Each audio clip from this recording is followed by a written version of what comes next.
All right, strap in, everyone.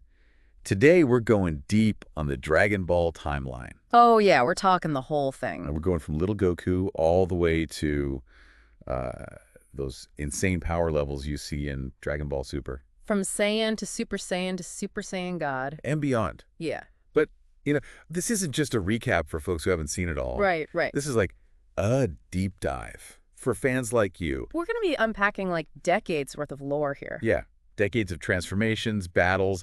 I mean, even like philosophical questions about strength and what it even means. Oh, for sure. We'll be analyzing all the key moments that make this this universe tick. I remember watching Goku as a kid, training with Grandpa Gohan. It was like this peaceful little world. He really was. And it feels so different from like those god level fights you see later in Super. It's crazy how much the stakes escalate. Yeah. So like, how did we get from there to here? Well, you got to start with Dragon Ball, right? Right. The quest for those Dragon Balls, that felt huge at the time. Meeting Master Roshi, Krillin, even Yamcha, those were big moments. I mean, yeah, every new character kind of changed the game a bit. Oh, yeah. And their relationships with Goku, that's what really shaped him. Right.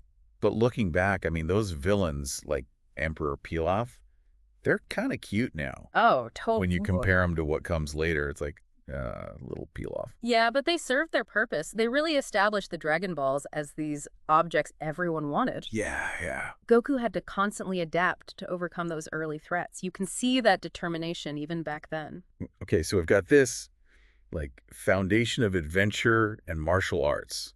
And then, boom, Dragon Ball Z hits the scene. Everything changes. Raditz shows up. And suddenly, Goku's not just this strong kid. Yeah. He's an alien warrior. The Saiyan Saga, that's the turning point. The whole scope of the story just explodes. Right. Earth isn't the center of the universe anymore, and being strong takes on a whole new meaning. I mean, it's mind-blowing to think about. Mm-hmm. The Z fighters go from fighting like Nappa to facing Frieza. I mean, this guy can destroy planets. Yeah, and the Frieza Saga, that's what a lot of people consider like peak Dragon Ball Z.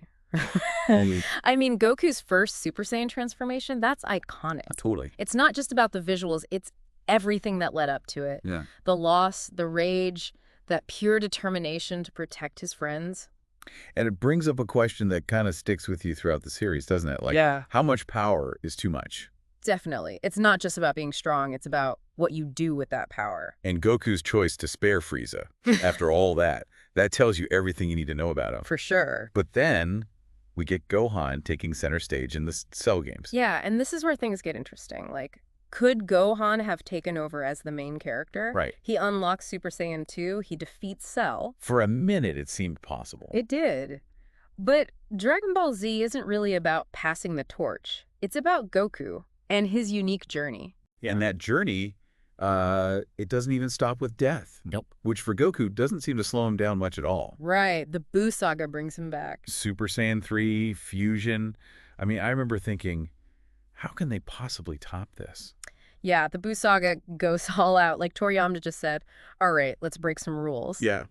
But even with all the chaos, it explores good and evil in this really interesting way. You're right. Majin Buu, he's not your typical villain. He's almost childlike, easy to manipulate. Yeah, and sometimes you even feel bad for him. Right. The line between hero and villain gets kind of blurry. And the Spirit Bomb. Hmm.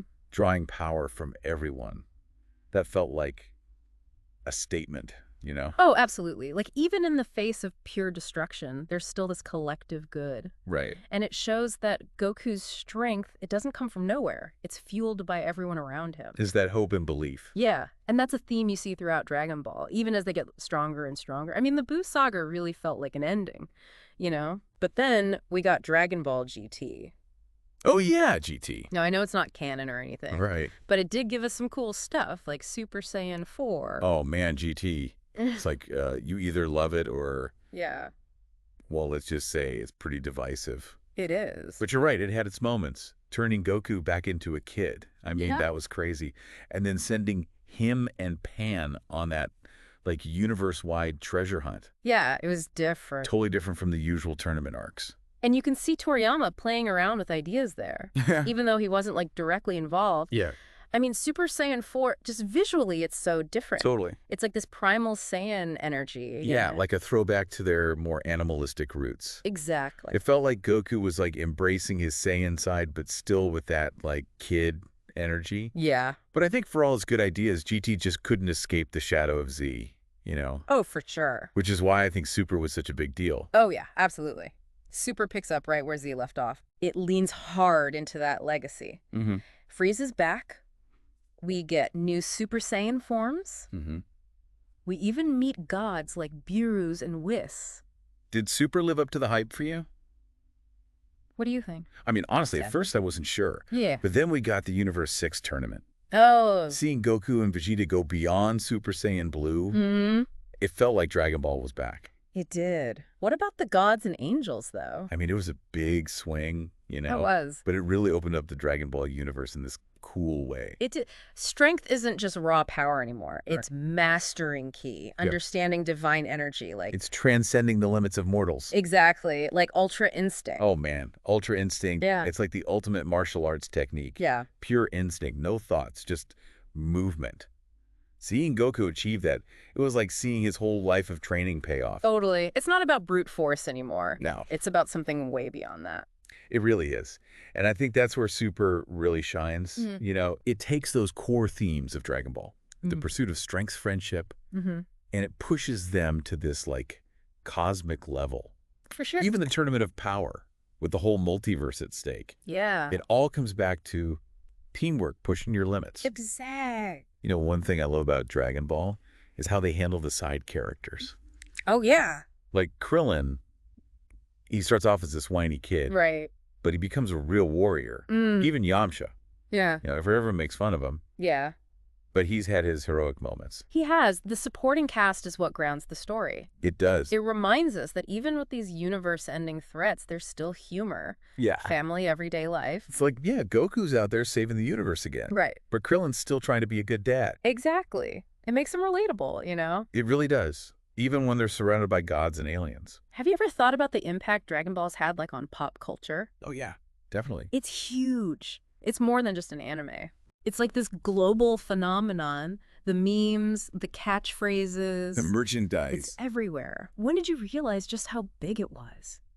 I remember seeing kids on the playground doing Kamehameha poses, Oh, yeah. arguing about whether Goku or Vegeta would win. Classics. It was like this fictional world became a shared language. It's pretty amazing. It really is. It says something about the power of storytelling.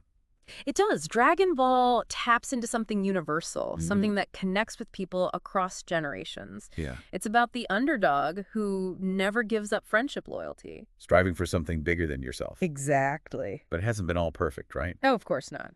Dragon Ball has gotten its fair share of criticism. It has. The power scaling, the female characters, Yeah. even Super relying on nostalgia. People definitely have their opinions.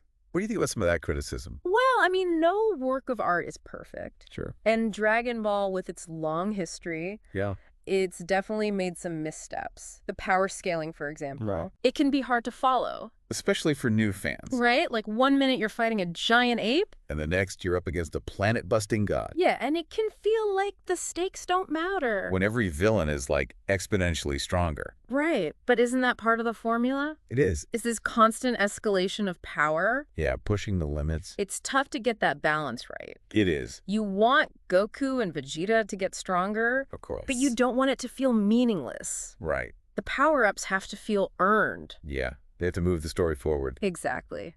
Not just be there for the spectacle. Okay, what about the female characters? Oh, yeah, that's a valid criticism, for sure. I mean, Dragon Ball is a product of its time. It is. And back then, things were different.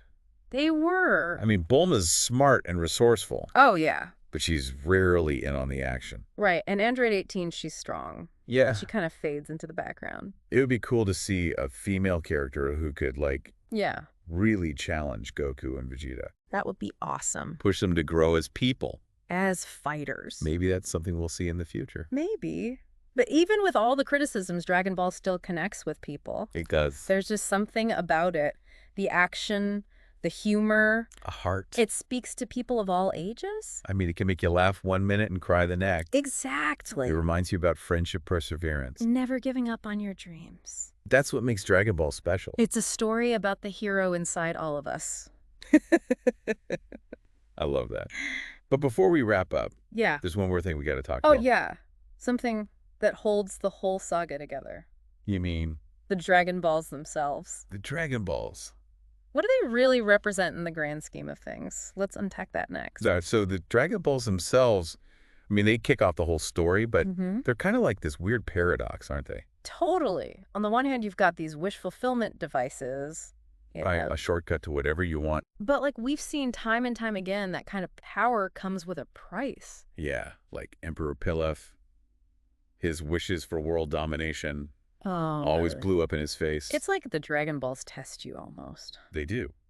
They show you what's really in your heart. And even when people use them for good intentions, Yeah. there are always consequences. Like that time they wished back everyone Vegeta killed. Oh, yeah, during the Saiyan saga. That led to even bigger problems later on. Definitely. And don't forget, GT, the Black Star Dragon Balls, Oh, yeah. created with negative energy, Right. almost destroyed the planet. So it's not just about the wishes themselves, it's about the people making them. Yeah, the Dragon Balls just amplify everything. Yeah, magnify the For consequences. good or for bad. Do you think Toriyama planned all this symbolism from the beginning? It's hard to say, but Mm. as the series went on, Yeah, the Dragon Balls became more than just these magical orbs, totally. They represent hope, second chances. but also that huge responsibility that comes with power. Exactly. And maybe that's why the main characters don't use them that often. You're right. I mean, they've used them to revive friends and stuff, Yeah, in emergencies. but Goku almost never uses them for himself. It's like he understands that they could upset the balance, you know? Yeah, Goku's all about pushing himself. Always training, always getting stronger. Why take a shortcut when you can earn it through hard work? Right. It's like the Dragon Balls are this safety net. Only for when things get really bad. Exactly. It adds this whole other layer to the story, you know? It does, this moral complexity. Yeah, they're not just a way for the good guys to win. They're this force that shapes the whole universe. Man, after this deep dive, I'm seeing Dragon Ball totally differently. Me too. It's not just about the fights and the power levels anymore. It's about so much more than that. It's about growing as a person, about the importance of friendship. And understanding the true meaning of strength. Yeah, and you know what? Right. It's a story that really has something for everyone. It does. Whether you're a diehard fan or just starting out, There's always something to it's discuss. something to learn. So what's the big takeaway here? I think Dragon Ball shows us that there's no easy path to being your best self. It's about facing those challenges, learning from your mistakes, never giving up. It's about pushing yourself further than you ever thought possible. And even when things seem impossible, Yeah. it's that belief in yourself and the people around you that makes all the difference. Well said. It's been an amazing journey through the Dragon Ball timeline. It has.